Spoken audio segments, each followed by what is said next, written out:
भोपाल से इस वक्त की बड़ी खबर है, जहां ब्रिज के पास की सड़क धंस गई। हादसे के वक्त सड़क खाली थी, यह गनीमत की बात है। पीडब्ल्यूडी एनएचएआई डिजाइन पर सवाल हो रहा है। गनीमत रही कि कोई भी जनहानि नहीं हुई। स्थानीय लोगों में भारी गुस्सा है। भोपाल के एनएचएआई ब्रिज के पास की सड़क में सोमवार दोपहर बड़ा हादसा होते होते बचा। सूखी सेवनिया थाना क्षेत्र में ग्राम कल्याणपुर रेलवे ब्रिज से 100 मीटर आगे ब्रिज की सड़क का करीब 20 फीट हिस्सा धंस गया। यह सड़क मंडीदीप से ईंट खेड़ी की ओर जाती है और कई प्रमुख शहरों को जोड़ती है। सौभाग्य से घटना के समय कोई भी वाहन यहां पर नहीं गुजर रहा था, जिससे जनहानि नहीं हुई। एनएचएआई और पीडब्ल्यूडी की डिजाइन और निर्माण गुणवत्ता पर गंभीर सवाल खड़े हो रहे हैं। जांच शुरू हो चुकी है, लेकिन स्थानीय लोग बेहद आक्रोशित हैं। तस्वीर आपको दिखा रहे हैं। अब इसमें जिम्मेदार कौन है? क्या ठेका कंपनी, क्या ठेकेदार, क्या किस तरीके से घटिया मटेरियल यूज किया गया है? यह हालांकि जांच का विषय है कि किस तरीके से यहां पर घटिया मटेरियल यूज किया गया और इतनी जल्दी सड़क की यह हालत हो गई। करीब 20 फीट का हिस्सा जो है वो धंस गया है। अब गनीमत रही कि यहां से कोई भारी वाहन नहीं गुजर रहा था, वरना एक बड़ा हादसा भी हो सकता था। हालांकि यहां पर जो लोग गुजर रहे थे दोपहिया वाहन से, वो भी सतर्क दिखाई दिए और सतर्कता के साथ यहां से गुजरते हुए दिखाई दिए। लेकिन जरा तस्वीर पर नजर डालिए, किस तरीके से घोर लापरवाही यहां पर किसी भी की जान ले सकती थी। जांच कब होती है, जांच किस पर होती है, गाज किस पर गिरती है, यह देखने वाली बात है। लेकिन जनता का पैसा कुछ इस तरीके से ठेकेदार और काली कमाई करने वाले लोग डकार जाते हैं। अब भ्रष्टाचार का यह आलम है कि सड़क पूरी तरीके से खस्ता हाल हो चुकी है। वो इसलिए क्योंकि सड़क में घटिया मटेरियल का इस्तेमाल किया गया था। डिजाइन किस तरीके से डिजाइन की गई थी, इस पर भी बड़ा सवाल है।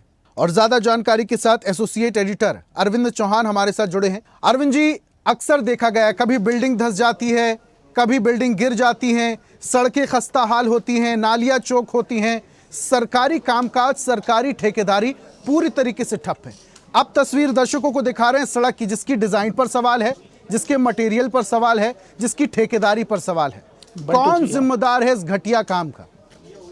ऋषभ, साफ तौर पर देखा जाए जिस तरीके से ये सड़क धंस रही है, छत गिर रही है, बिल्डिंग गिर रही है, उसका सीधा सा कारण ये है कि इसकी मॉनिटरिंग प्रॉपर नहीं होती है। जो निर्माण एजेंसियां हैं, हालांकि ये सारी जो निर्माण करते हैं वो ठेकेदार करते हैं, ठेकेदार प्राइवेट होता है और इनकी मॉनिटरिंग सरकार के हाथ में होती है। यानी कि जो भी बहुत सारे डिपार्टमेंट बनाए गए हैं, ब्रिज के लिए ब्रिज डिपार्टमेंट बनाया गया है, सड़कों के लिए पीडब्ल्यूडी बनाया गया है, पीआईयू बनाया गया है, एमपीबीडीसी बनाई गई है, पुलिस हाउसिंग बनाई गई है, बहुत सारी ऐसी। और जो एनएचआई है, जो नेशनल सड़कें बना रही है, वो एनएचआई का काम है। यानी कि जो राष्ट्रीय परिवहन है वो इसका निर्माण करता है। बड़ी विडंबना सब ये है कि अभी हाल में देखा होगा कि ग्वालियर में जिस तरीके से सड़कों का धंसने का क्रम जारी है, लगभग 1.5 दर्जन से ज्यादा बार सड़क धंसक चुकी है। कभी उसमें स्कूटर धंस जाता है, कभी कार धंस जाती है, कभी ट्रोला धंस जाता है, कभी ट्रैक्टर धंस जाती है। और साफ तौर पर ये पहली बार ऐसा नहीं हुआ, ये बराबर कंटिन्यू चला आ रहा है। पिछले 5 महीने से देखा जाए तो धंसने का क्रम जारी है। यही अभी देखने को मिला, जो एनएचआई ने सड़क बनाई थी वो भी धंस गई।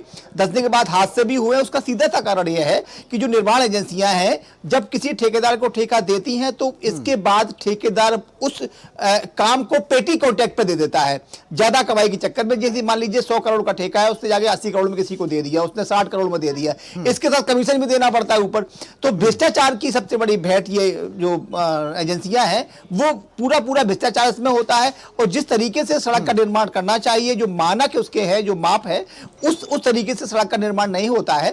क्योंकि अगर एनएचआई का निर्माण हम करते हैं तो सबसे पहले उसमें 3 से 4 लेयर बनाने पड़ते हैं। उसके बाद बराबर कुटाई होती है, कुटाई के साथ साथ दवाई होती है, इसके साथ एक कुछ समय तक उसे खाली छोड़ना पड़ता है, जिससे कि मिट्टी है वो अपनी जगह पकड़ ले। ऐसा होता नहीं है। उसका सीधा सा कारण यही है कि जल्दबाजी में सड़क बनती है, ठेकेदार को अपना पैसा लेना होता है और जो निर्माण एजेंसी है, जो उसके अधिकारी हैं, उन्हें कमीशन लेना होता है। अब आप कल्पना करेंगे, चाहे पीडब्ल्यूडी हो, चाहे एमपीबीडीसी हो, पुलिस हाउसिंग हो, इन सब में सारे डिपार्टमेंट में जगविदित है, सभी जानते हैं, हम भी जानते हैं, आप भी जानते हैं और ये लोग भी जानते हैं।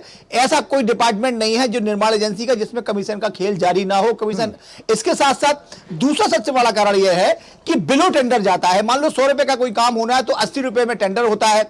इसके बाद 10% कमीशन होता है। अब आप कल्पना करिए, और 10 पैसे वो भी कमाएगा, तो 1 रुपए का काम है, उसमें 80 पैसे में जा रहा, 10 पैसे कमीशन चला गया, 10 पैसे खुद कमाए, तो 60 पैसे में कैसे पूरा होगा? इसके साथ क्या होता है, पर वहीं पर खेल शुरू हो जाता है। जो मानक होता है, जो जिस तरीके से वहीं से मटेरियल लगाना भ्रष्टाचार का चाहिए, खेल शुरू होता है। अरविंद जी, एक बिल्कुल, बात मैं बिल्कुल। आपसे और समझना चाहूंगा, जैसा कि आप जिक्र कर रहे हैं कि ये ठेकेदार जो हैं अपना कट निकाल लेते हैं और उसके बाद पेटी कॉन्ट्रैक्ट में आगे बढ़ा देते हैं कॉन्ट्रैक्ट को, इसलिए क्वालिटी जो है वो लगातार गिरती चली जाती है। लेकिन ये जो खेल है, ये जो मकड़ जाल है, ये बिना सरकारी अधिकारियों के तो नहीं हो सकता।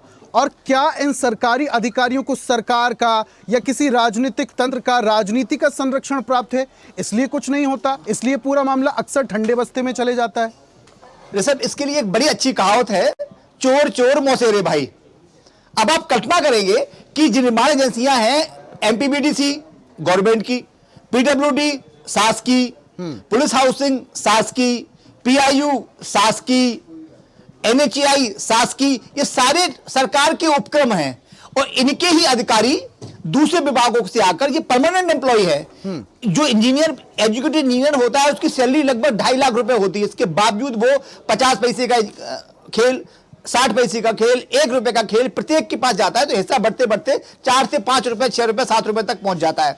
यही वजह है कि जो घुरक धंधा हो रहा है ना, उसमें सरकारी के जो इंजीनियर्स हैं, उनकी सबकी भागीदारी है। इसके साथ अब बात करते हैं की, तो जनप्रतिनिधियों को भी इतना पैसा देना पड़ता है, तो बहुत सारे किसी से कुछ मत कह रहे हैं, सरकार जाए, सरकार तो जो है तो हो ही रहा है, लेकिन सबसे बड़ी विडंबना यह है कि इसमें आम आदमी बहुत ज्यादा सफर करता है, परेशान होता है। छोटी सी, अभी आप देखिए, मेंटेनेंस के नाम पर, ये तो सड़क टूटी हुई है, मेंटेनेंस के नाम पर कागजों में सब कुछ हो जाता है। अभी खबर आई बिल्कुल जबलपुर से कि वहां मेंटेनेंस के नाम पर पूरा काम ही नहीं हुआ मेंटेनेंस का। बिल्कुल अरविंद जी, कई बार तो पेच वर्क 3 किलोमीटर का, लेकिन वहां पर सड़क में गड्ढे या गड्ढों में सड़क, ये स्थिति स्पष्ट नहीं हो पाती। हालांकि ये जो जनता की जेब का पैसा इस तरीके से भ्रष्टाचारी डकार रहे हैं, इस पर क्या एक्शन होगा, ये देखने वाली बात है। बहुत शुक्रिया हमारे साथ जुड़ने के लिए, तमाम जानकारी हम तक साझा करने के लिए। तो तस्वीर आपको दिखा रहे हैं, भ्रष्टाचार की ये तस्वीर है। और ऐसी ताजा खबरों के लिए लाइक, फॉलो और यूट्यूब पर सब्सक्राइब कर बेल आइकन जरूर दबाइए। और हर अपडेट के लिए विजिट कीजिए स्वदेशलाइव.com।